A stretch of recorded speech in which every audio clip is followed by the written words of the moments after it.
My name is Emily Hawkins, and I am a fractional COO, and I'm so excited to share a soulful self-care conversation today. Hello, sunshine, good to see you again. Had to walk out to let you back in. Stuck in a storm of a relationship. Lost my fire. Oh, and I forgot about me for way too long. But it's rolled on. Now there ain't no shade around here. Hey everybody, it's Pearl Chiarenza, and welcome to an episode of Soulful Self-Care Conversations with myself, your host, Pearl Chiarenza with Women's Successful Living. And today I have the pleasure of introducing our guest, Emily Hawkins. She is a creator of Leader Shift, which her mission is helping small business owners stop drowning in complexity and start building profitable, sustainable businesses that they love. Through her proven approach, small business owners learn to simplify their operations, maximize their profits, and rediscover the joy of running their businesses. After 15 years saving corporate giants millions, Emily now brings those same powerful strategies to small businesses, having guided hundreds of small businesses owners to keep more money in their pockets through surprisingly simple solutions. Her innovative approach, combining her MBA, supply chain expertise, and life coaching certification, was featured in Forbes in 2020. Emily's message is refreshing, simple. You don't need fancy degrees or technical expertise to transform your small business, just curiosity and willingness to try something new. Welcome to the show, Emily. Thank you so much for having me, Pearl. Oh, you're welcome. I love that. As a small business owner, myself, having those thoughts and keeping that mindset of, we don't have to make it crazy and we can keep it simple. Just recently, I've been doing like an audit of what am I doing? Where am all my money? What pockets am I in? And, I'm over here depositing time and energy here and over here. And I'm like, I need everything in one spot. So I really like this last quarter, like 12 weeks, been honing in on how do I save money? How do I streamline it? And where can I put it all in one spot? And I actually am in the middle of onboarding that process right now with a new company that I was introduced to through my business coach. And it's like, I'm already like, they're telling me, they're like, you're like our expert, our expert student right now. I'm like, hey, I'm all in. If I say I'm going, I want to get it done. I'm like, the first of the year is around the corner. Let's get this stuff done. So I love we're going to have topics and discussion on this today. And also that we're going to be talking about truly like, part of that for me is what brings me joy. And that's my business and empowering others. And if I'm spending all this time and like all this tech stuff and setups and everything, I can't do what I love. And so I'm excited. We're going to talk about truly how do we discover what brings us that joy. And so I'm excited to have you on today, Emily. So welcome to the show. I love, by the way, that you were going through all of this because I think that not enough businesses need to take a moment, a breath, if you will, and remember why we got into all of this, right? Because I don't know about you, it wasn't to set up a website and it wasn't to run tech in the background and it wasn't payroll and invoicing and all these other things that we end up having to do Right. if we don't have the right systems and processes in place. And then all of a sudden we lose our joy. So I feel like one of the things that I do on a regular basis is help business owners find that joy again by uncovering, wait, why did you get into this in the first place? What was the original plan? Because for me, it was definitely not invoicing and payroll. Yeah, definitely not for me either. That's for sure. I mean, I was on a journey of like people pleasing for everybody and everything but myself. And so as I started this journey of overcoming people pleasing, I started realizing that I wasn't alone. I'm not the only female. I mean, I know there's men that are people pleasers as well, but most of the time and what my research and my, trying to question and marketing it was how many women are suffering with this. And we all do it so often in some way or another. And some of us to the extreme, like myself. And so to come on this journey of like, I don't want to do that, really like I had to step back with my business and be like, where am I, I'm not taking care of me and I'm not spending the time with my clients the way I want to because I'm so distracted by all this noise, and I needed to streamline it. So, and October is usually when I do it. I was talking with somebody earlier on an episode about how I vision, I do my vision and my goal setting like October timeframe, but I'm in Florida. So I had just come back from my retreat, was getting ready to do that. And my son got married, but the week before he got married, we had a hurricane and he got married and we had another hurricane. So like life life got disruptive. And so like right after Thanksgiving, I'm like, I need to get this stuff done. I need to be focused on this because I want to hit January really hard and running. And so I was like, I start working on this. So that's why I really was like, okay. And I feel good about it. I've Mhm. even like boundaries, like my people pleaser. I have a family member that's been here since July that we've been kind of helping and guiding her in some recovery stuff that she's doing herself. And she's not been, true hold to it, so it's taking up time, so Mhm. she's come full circle having to approach it again. I'm like, "Okay, you and those that are helping you only get my time on every day I tell them, "I'm available today, I'm not available today," right? I let them know because I am the Mhm. only person that's nearby her, and so somebody's like, "How do you do that?" I go, "You just make the decision to do it. You just have to do it because it distracts Mhm. you from a all the other stuff that you wanna accomplish." So, it's really important for me to always be on top of that. But before we get deeper into like discovering and talking about our joy and balancing our business and finding harmony with our life, I want to ask you a question I always ask my guests. I love when I coach my clients, we coach on that inner child, that like what was our little girl inside of us being told when we were younger. But I like to do it with my podcast a little bit different, and that is thinking about when you were growing up as that little girl. We always get asked, "What do you want to be when you grow up?" Right? So, how does the what you want to be when you grow up? Like for me, I wanted to be a teacher, and here I am today. I am teaching and empowering. But back then, I thought I wanted to be an elementary teacher. But it still is kind of correlating together, that whole teaching and empowering. But when you think about the little Emily when she was growing up, what was it that when they were asked the question, like, "What do you want to be when you grow up?" What was that? And how does it correlate to what you're doing today? So I love this because I actually have a story for this. So when I was around 4 or 5 years old, my mom started traveling. She was a vice president of a nursing home chain. She was over rehab services for a national nursing home chain. And go my mom, by the way. She's just such an amazing human being. I think about all the glass ceilings that she shattered. She was living her dream. But as her child, I didn't get enough of her. I wanted more of her. And so when I was really little, I remember my mom's putting me to bed one night and I said, when I grow up, I'm not having a job. I'm not getting a job." And my mom was like, "Well, okay, then that means you have to marry somebody that has a job so that they can support you." And she said that I burst into tears and I said, "I don't want a job. Why would my husband want one?" And what's really funny about this is there's a full circle moment in that story because hearing it as an adult, I see the funny in it. But being the person who said it, what I realize now is I didn't want the job that she had. I wanted a better balance. I wanted a family and a job, where I was helping people because I would go to conferences with her and people would tell me my mother was one of the most amazing people that had ever met them. And she was so supportive and she had helped them move up in the business and like all of these things. And I was like, "Ah, I just feel like I miss that version of her."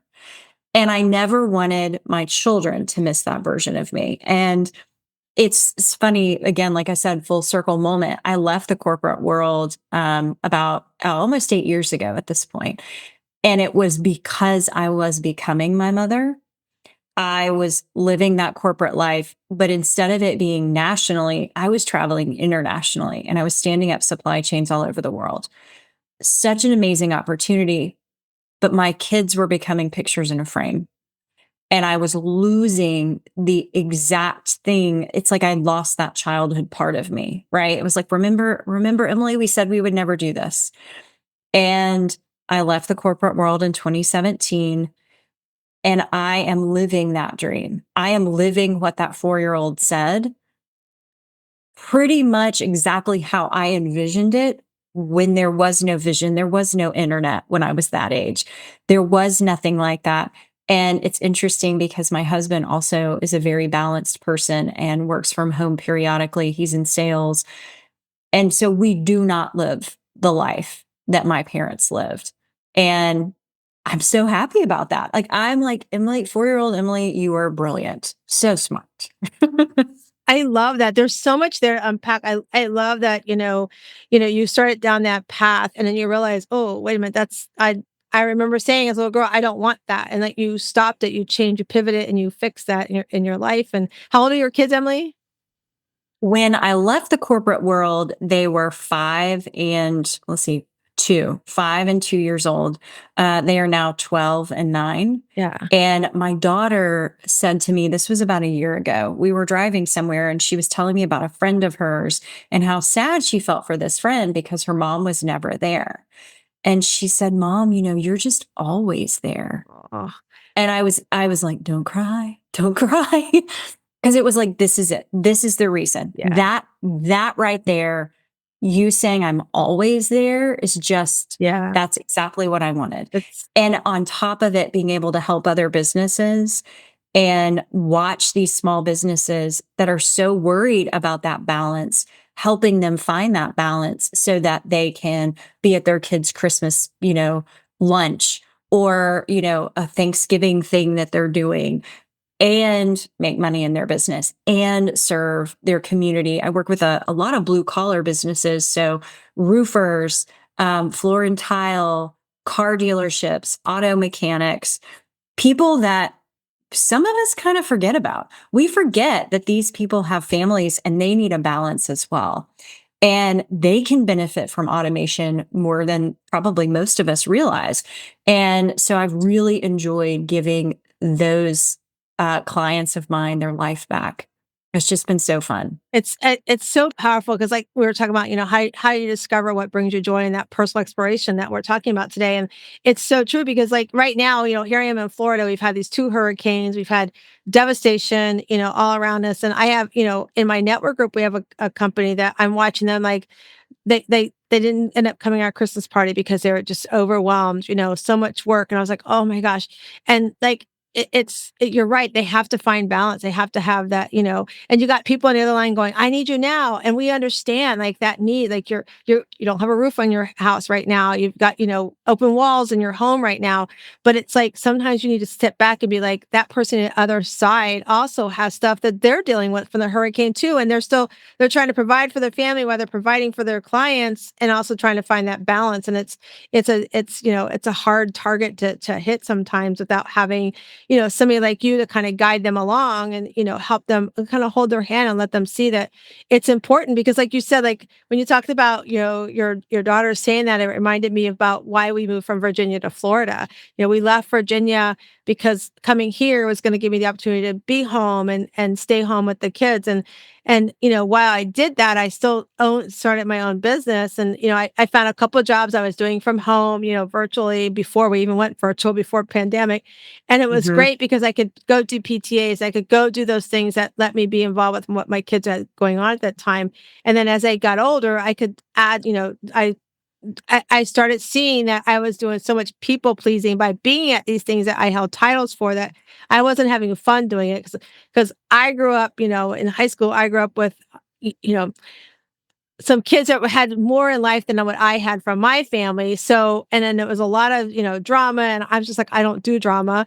And so it's like, I just did not want to do PTA stuff anymore because it became too much drama in my life. But I stepped Mhm. back from that, but I lost who I was because I became all these titles. And Mm. as I started finding out who I was and started realizing I needed to stop people pleasing and really work on that, I started finding more balance and that harmony in my life. And so, 2 years ago, when we unfortunately lost our oldest son in a tragic car accident, I was able to have the last memory I have of him was 2 days before he passed, where he was here at our house because him and my husband own a business together. And they were working in the garage. And people have heard me share the story before on the show, but he's like, Mom, can you throw me a bottle of water? And I tossed the bottle of water. But the cool thing was, it's really important we understand what our kids see, like what your daughter said to you, because of the fact that he said to me, wow, Mom, not only have you figured out who the heck you are, but you can throw a bottle now. Cause I could never throw a football to him. Right. So I have that beautiful memory to go, hey, and it reminds me that I have to, there's a day before your child passes, is the day after. It's a club I don't want anybody to join me in, but I have to keep reminding myself that I have to continue living, because I've got my older son, my younger son, Nate, I got my husband, I got my business, I've got my clients, and I got me that has to, find joy in life. And so that's why I continue to do that, thinking that, I know he's watching me from above. I can't disappoint, right? I gotta keep being who I want to be and true to me. And so I love that your daughter, like, and that you've done that. Like you said, what you said to your mom, you're now living. I think it's so powerful. And it does go back to like having that personal balance, like finding that personal balance so that we can find that joy in our life because, some of the clients that I work with, they work for corporations like what you left. And it's like, I'll say to them often, like, we do this thing called What's Your Joy List? And I'll say, okay, are you working on your joy list? And they're like, no. And I'm like, okay, let me explain to you something.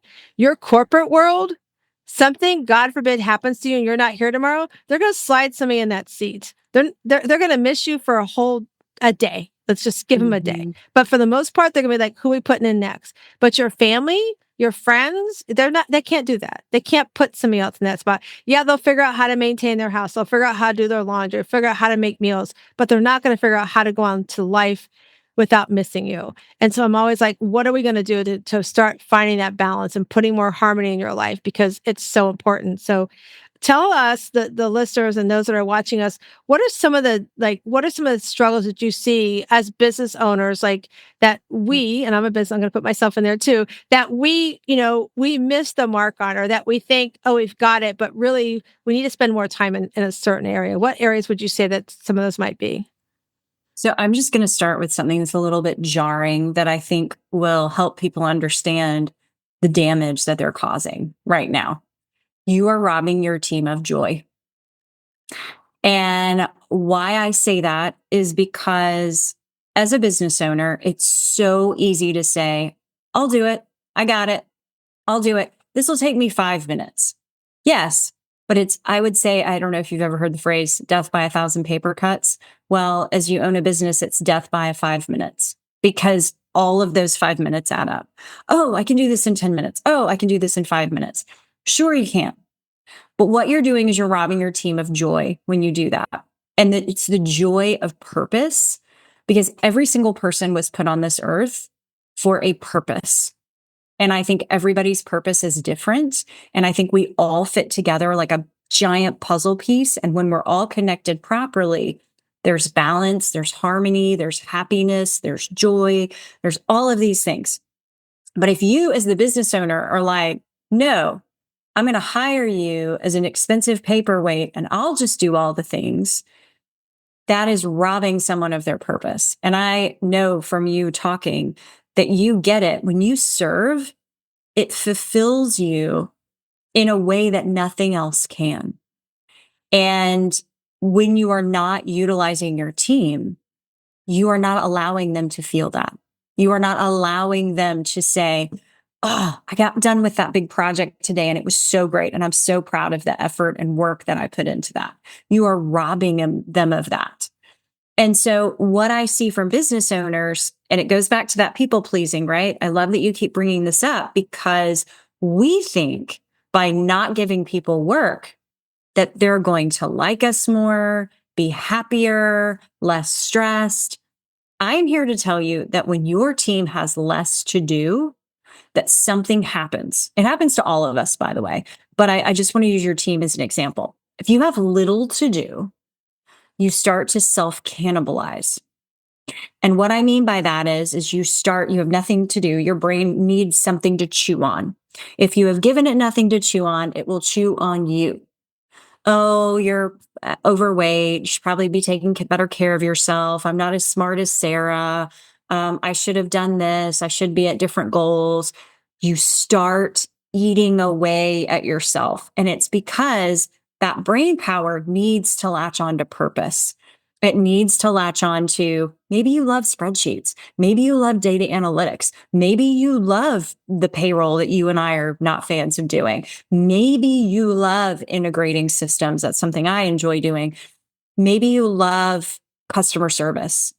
And that is your joy. But because your owner is like, I'll just do it, you are self-cannibalizing. So I would say that is the thing that most business owners struggle with the most. And I will tell you why. I will tell you why this is happening, by the way. So comfort is a beautiful thing until it's not.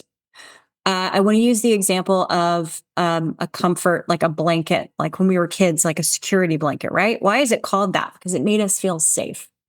If you take that security blanket and you put it over your head long enough and hard enough, you will suffocate. You will not be here anymore.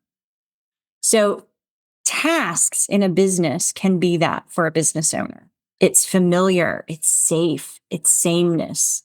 And we thrive on that a little bit when we're, in seasonality and the market shifts and our business did something and somebody put a Google review out there that's not even true, but it's out there and it looks so bad and it just eats at us. And so our security is I'll do the payroll. I'll do the 5-minute task because it's like, it's my security blanket. But you've got to let go of it. And that's the hardest thing with business owners is we talk about it. One of the first tasks we do, we walk through their customer journey. We lay out what's actually happening in the customer journey. What are the actions? Then we lay out who should be doing this. What are the roles in the business that should be happening? And then we lay out what are the systems that you're using. And then the final layer is the communication that's happening, that's weaving it all together. And what I find most fascinating is that when I go through this, the business owner is pissed. They're always pissed. At one point, it's different with everyone, but there's a point where they're mad because Carol isn't doing what she's supposed to be doing. Because Carol was never trained. Because you have been covering for Carol because this is the death by 5 minutes, right? And so we build things and we start there. But then they start to get nervous. And they're like, wait, if Carol's doing that and Phil's doing this and Sarah's doing that, what am I going to be doing? And I'm like, you're going to lead. You're going to actually be the person running the ship. And I would say you're not even steering the ship. You're in the crow's nest and you're looking out and you're saying, here's where we're going. And here's what I see. Hey, down there, I want you to drive the boat this way. I want this to happen and all of these things. You're going to go where nobody's been. But you've been there before because you own this business and you started it. And it's just that you got real uncomfortable. So you hunkered down like there was some, war going on or some giant storm, when in reality, you just got nervous about how fast this is growing. A lot of the businesses I work with have so much referral that really they need to be scaling their teams and they need to be scaling what they're doing and they need to do it in the next 6 months.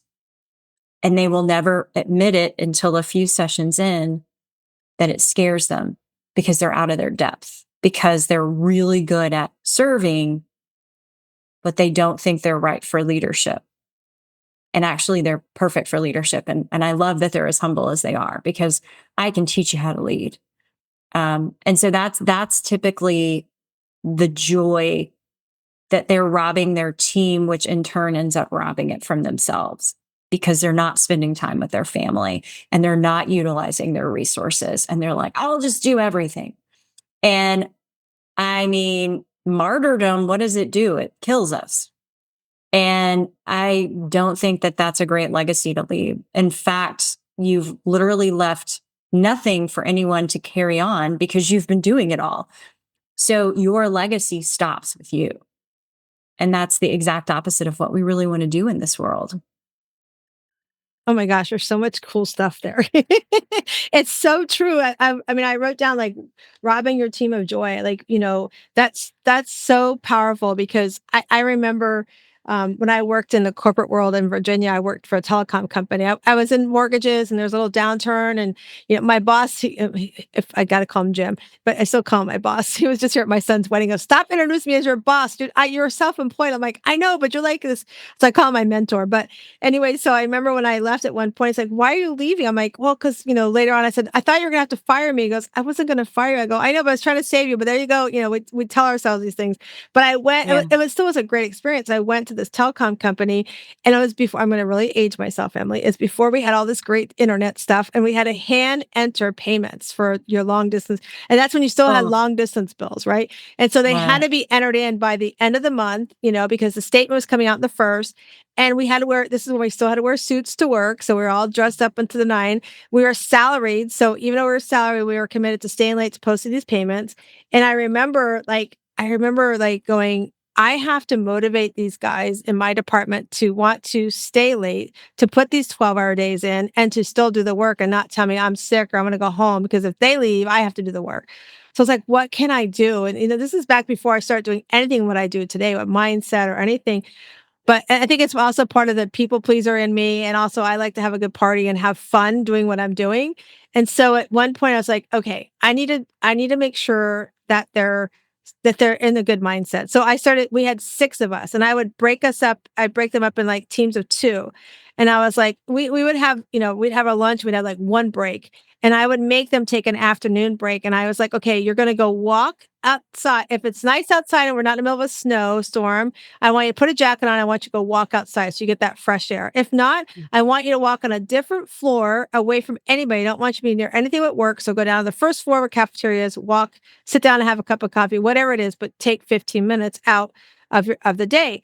And I would have other departments come over to me going, my staff is mad because you're letting your staff go. And I looked at them, I go, okay, so your staff leaves at 5 o'clock.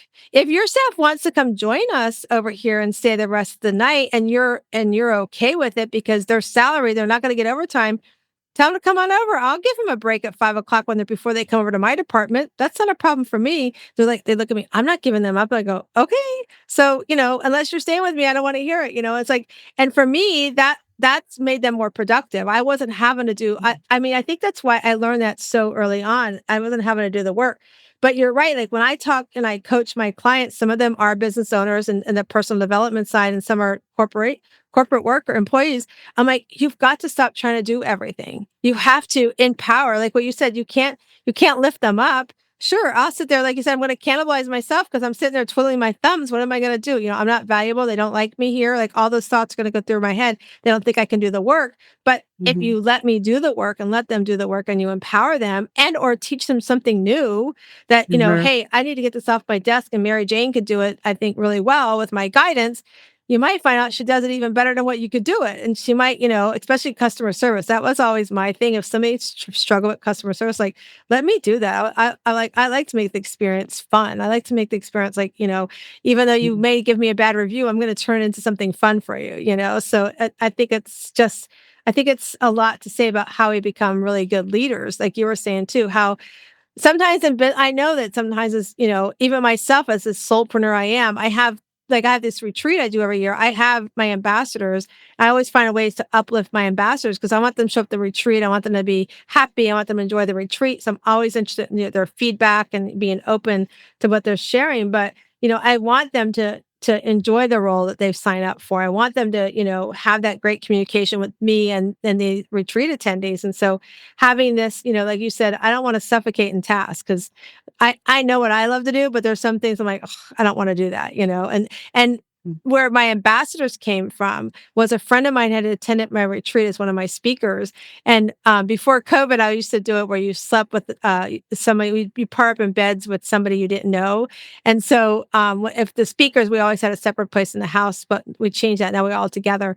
But she's like, come here, you're going to go spend the night with me tonight in my room. I'm like, okay, what are we doing, Pam? And she's listening. Hello, Pam. She's like, hey, you got to stop trying to be the hostess, the leader, and everything else. Like I was cooking, cleaning. She's like, you got to stop that. You need ambassadors. And so that's because of Pam. That's where my ambassadors came from. But had I been anybody other than wanting to listen, I might have fought her on that. But now I've gone from having like 10 attendees at my retreat to having 25 attendees at my retreat because I listen and accepted feedback, and I agree, like what you said. I think that's important because that's part of like, discovering what brings you joy. Because I love doing my retreats. I don't like to cook. I mean, I'll cook at the holidays. That's about it. But so I think like what you pointed out, it's like definitely is something to, especially the part I wrote, I highlighted. Am I chewing on me? Why am I chewing on myself? I wrote that down. So that's Mhm. really powerful, powerful stuff there. So when you're working like you've helped them, help the client, help the business owner start seeing that they can be great leaders and they get these aha moments, like you said, because it's interesting to watch, like even for me, when I do the personal development coaching and I work with my clients and they're like, oh, self-care isn't selfish. I can go get a mani-pedi with my kids or one of my staff members and have, have a good time and still feel like I'm like, yeah, you can sit down and watch Barney with your kids and that's self-care. You're doing something Mhm. other than scrolling on your phone in front of your kid. And so Right. so when you help them start, they go on this journey, what are some of the things that like what's some of the feedback you hear back later as they go through this journey with you and you're doing this audit with them and helping them to see, where they were robbing their team of joy. What's some of the things that come back and what are some of the things you see that have changed in like their business and or themselves? So, one of the things that we talk about is how much their time is worth. So, that's another big one because it's very easy, by the way, to get caught up in, well, I know I should be giving Carol all the things and I should be giving so and so. Like, I think our society is really good at telling us what we should be doing. And so, me saying what you should be doing or whatever is, really just another voice. But usually, when I look at a business and I work with a lot of like $3 million a year businesses, and again, this is the gross revenue. I want to be very, very clear the gross revenue of the business. The way I look at it as the owner is the person that's responsible for that.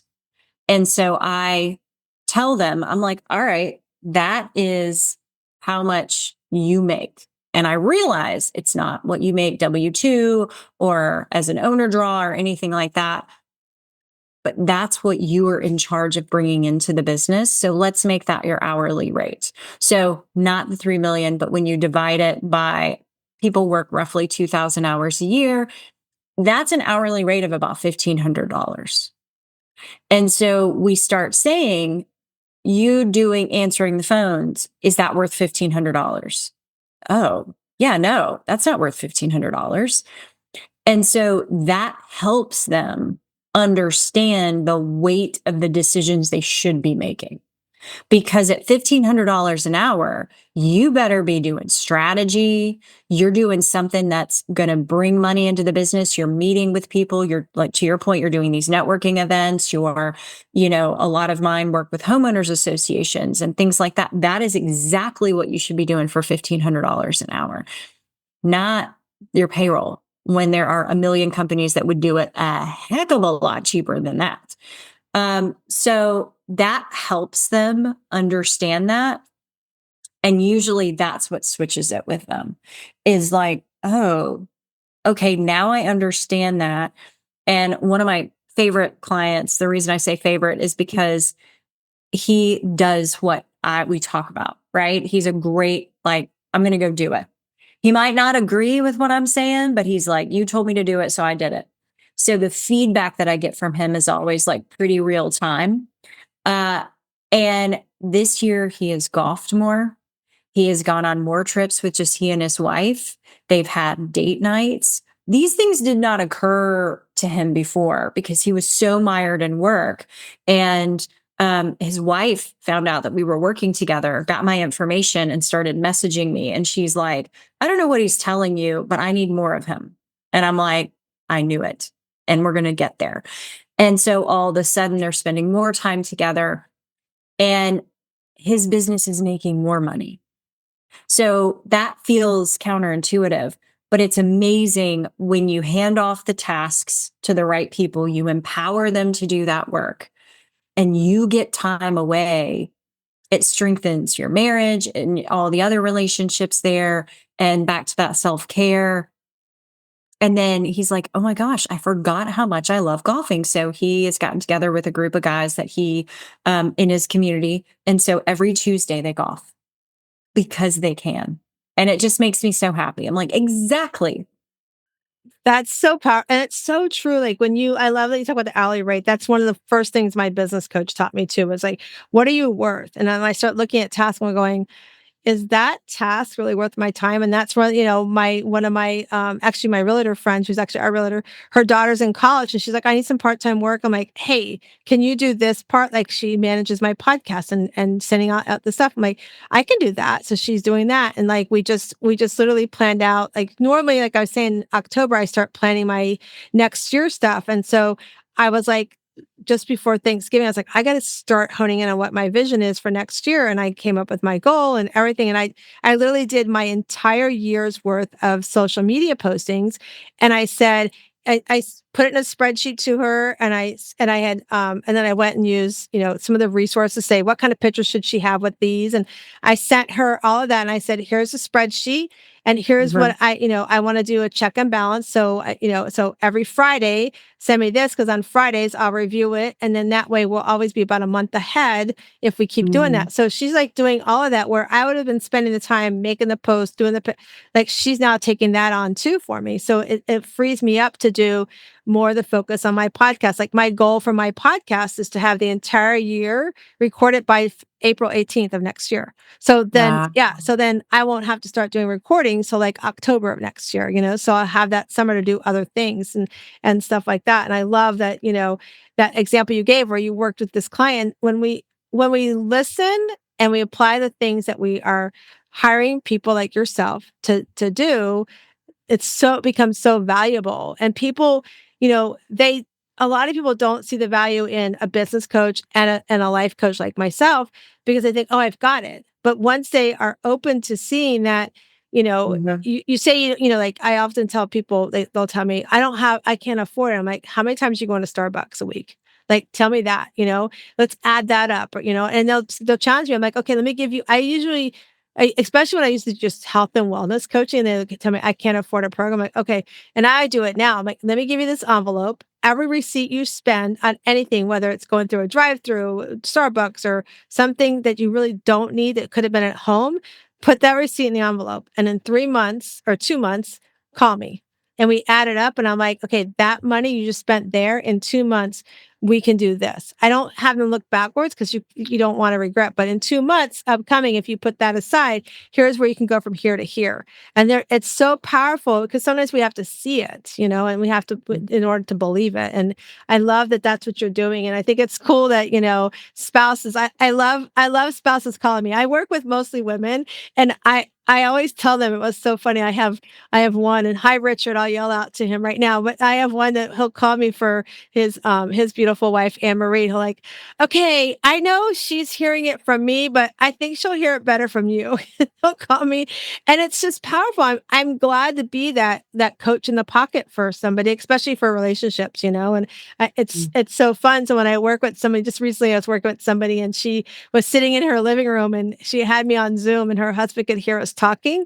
And she starts laughing. I go, what's so funny? She says, I have to show you something. She turns her computer around. Her husband's standing there like, hello, I've been telling you this. I was like, okay, I got you, you know? So it's really important that we have people like you, Emily, especially as a business owner that can help us, you know, see the forest in the trees, because sometimes we get so stuck in that, you know, oh, that 5 minute, I can do it. That it eats up our own joy as well as those that we have around us that, you know, we can uplift and pour joy into them. Yeah. Mhm. So what are some of the things that when you work with clients, I know you gave me a little presentation. I shared it with my network group, which is a lot of fun. They could see some of the tasks that they spend the money on. But when you like the being able to go and go golfing and spending time with spouse, what are some of the things that that maybe the person who is just starting out like me might be that soulpreneur that's just kind of starting out going, okay, I need to bring in staff. How do I find that right person? What are some of the things like somebody like that maybe wants to hire one person to start out with? How can you, one, A, make them feel comfortable about it? And B, what would you say are some of the things they should think about when they're bringing somebody on? 100%. I love this question. So, one thing I recommend if this is your first person that you're hiring, if this is your 100th person, I want you to do the same thing. I want you to get really quiet. I want you to spend 15 minutes in silence, maybe making some notes for yourself, but I don't want you near a computer. I don't want you near anything. I want you in silence.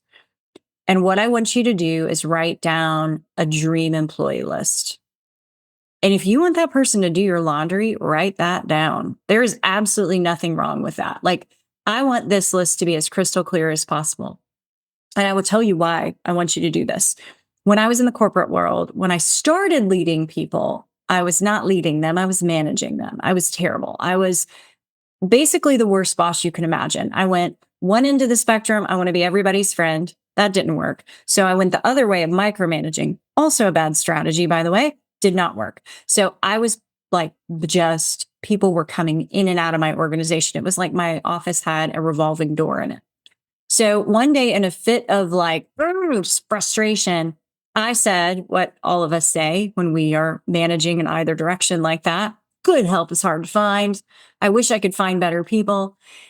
And so I sat down at my computer and I was like, I'm going to write out a list, and I'm going to write out the dream employee. So I open up this Word document and I start typing, they will never be late. They will never ask to leave early. And then I was like, okay, wait, a dream employee would not be a list of nevers and nots. A dream employee would be what I want them to do. So I delete everything out and I'm like, ooh, this is going to be harder than I thought. So then I was like, all right, what do I want? What kind of conversations do I want us to have? When I interact with them, I want to be excited, And so I just started writing down things they would say to me, things we would be working on, how they would push me as a leader, how we would get more done faster. And I ended up with 2 pages and I was like, oh, this is so good. For about 2 seconds, I was really excited. And then I realized, if this person shows up, am I the right person to lead them? And I will tell you the answer to that was no. And I realized that. And that's when I shifted a lot of the things that I did. And it's actually what I teach my clients. But where I'm going with this is, most of us, this is what we do. There's a lot of stuff in my business I don't want to do. I need to hire someone. I'll hire a VA, a virtual assistant, because that's like low-hanging fruit. I can get a contractor. Well, how would I do that?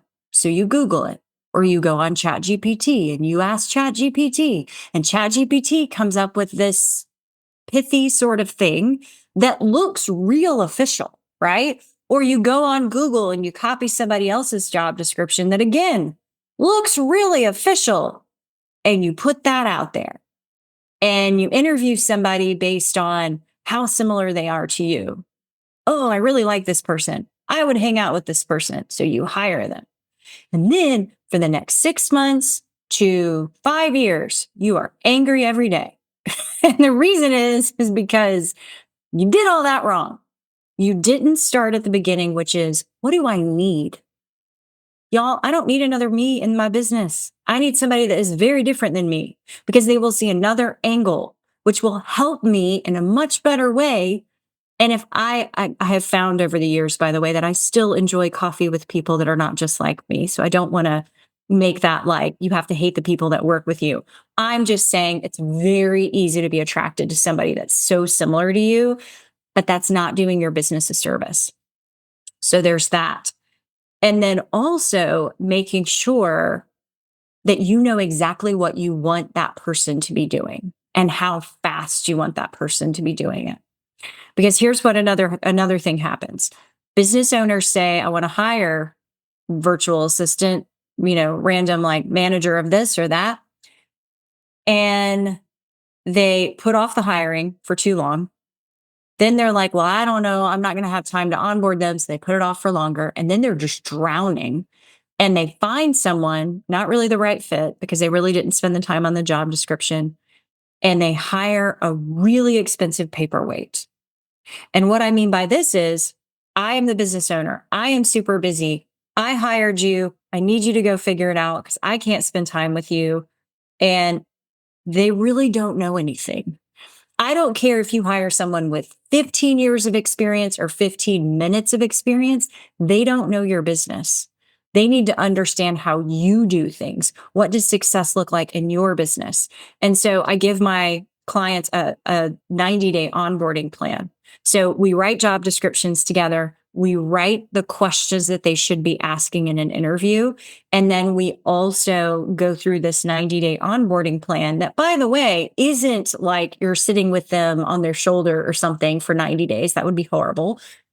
But it's a plan that gives them structure and support while it also gives you space to continue to do your job.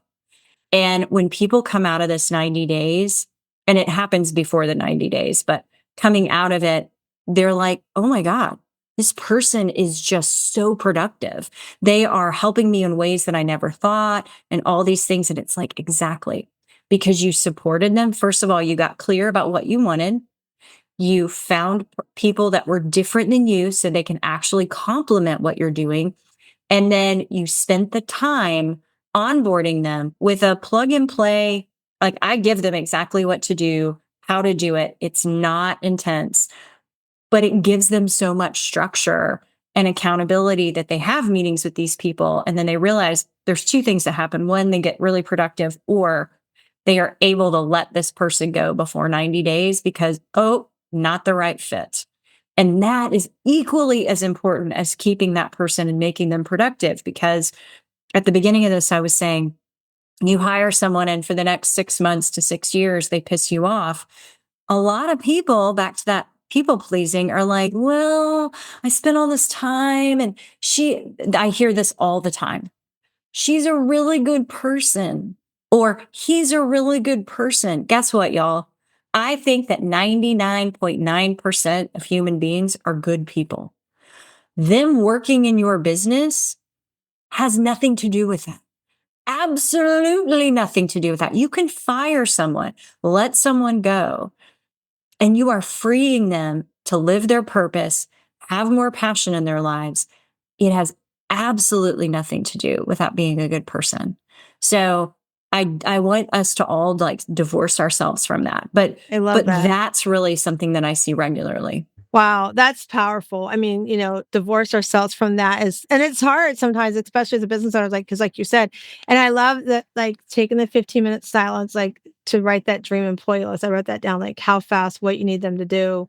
I think we need to do that in so many areas of our life, but especially as business owners, we're bringing somebody on. And that was like something that I did when I was bringing on Erin. I'm like, what do I need her to do? What's the most important thing that I need to get off my lap right now to do? And that was exactly that. I used to have a radio show, but we're not doing the radio show at the end of the year because like it took too much time, not for me, because it didn't change anything I did here with my podcast, but it affected the person who's doing my editing, and he's listening right now. I know he's very thankful. It affected Aaron because it's another step to do, and it just became very cumbersome. It's like, it's just not worth it. I mean, I love doing the radio show. Lori's got a great platform. It's just that right now, that's the season for me for that is changing. And so, and it's okay to recognize those seasons change too, is how I look. That's the only way I can grow my business too, is to recognize what's working, what doesn't work, release what's not working, or give it to somebody else if it's working, that's taking up too much time. And so that's I love that. I have another part of my business that we're adding to my business, and I'm actually working out with somebody.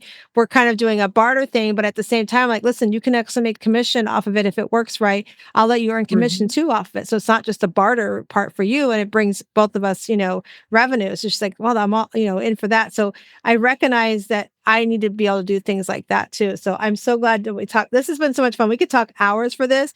I love that, because truly, part of these conversations are about how do we have this personal exploration? How do we do things that take care of our self-care right down to our soul? And these are things that we have to do so that we can go and do things with our spouses or our loved ones, like you said, with your client who's golfing more and spending, and the wife is calling going, I want more of them now. You've given me some, now I want more. I think it's so cool.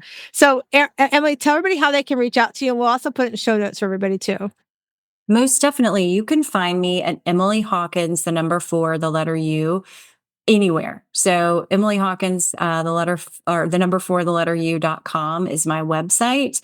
But you can also find me on LinkedIn, Instagram, and Facebook. So all the places. And if you go to my website, I've got several freebies for you to actually walk through ways for you to better lead. All of it's absolutely free. You never have to talk to me ever, I promise. And then also things you can be working on in your business to save you money and time.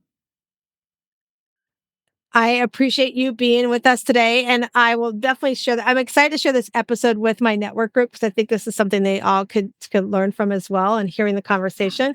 Now, before I let you go, there is one thing, and I forgot to forewarn Emily so beforehand, but we have our Better Questions, Better Life cards. So I'm going to shuffle them. You're going to tell me when to stop, and we're going to ask you to answer what's on the card. So here we go. Ooh, So fun. tell me when to stop. Stop. All right. So your card says, how active and creative are you? Oh, that's a good one. I think that those two things are very related. So I'm glad it says active and creative. The other thing I would throw in there is my creativity is not only based on my activity level. I work out at least 45 minutes every day. I think that's incredibly important. If I can, I do another hour and a half walk. I wish that happened every day. But those things really fuel my creativity. And another thing that fuels my creativity is curiosity. I'm always curious about things. And the majority of creative projects and endeavors that I've been a part of have been directly related to either me being active and having some great idea while I'm exercising, working out, going on a walk, or from what if we did? What if this happened? I'm curious if we did this and that, what would happen? And then all of a sudden, this amazing creative, it just happens. So I just think those are two incredibly huge, important pieces of my life. I love that. That's great advice to get curious about those things. Those are great questions. So I hope our listeners wrote that down. If not, go back and listen and rewrite it again. But I want to thank you for coming on. I want to remind all of our listeners that we come into this world, life where it's a little tough sometimes. We have to work on, what's robbing us of our joy. And that shell, as you start opening up that oyster inside, you can find your own inner pearl of greatness. And I hope today that you've got some great tips on how to reevaluate what you're doing and what's stealing your joy. So thanks again, Emily. Thank you. Oh my gosh, you guys, wasn't that so much fun? Emily was so amazing. Like, to talk about really what hit home for me throughout the whole conversation was like robbing your team of joy. And like that goes to you, the team of you to start with. Like what are you doing that you're robbing yourself of joy?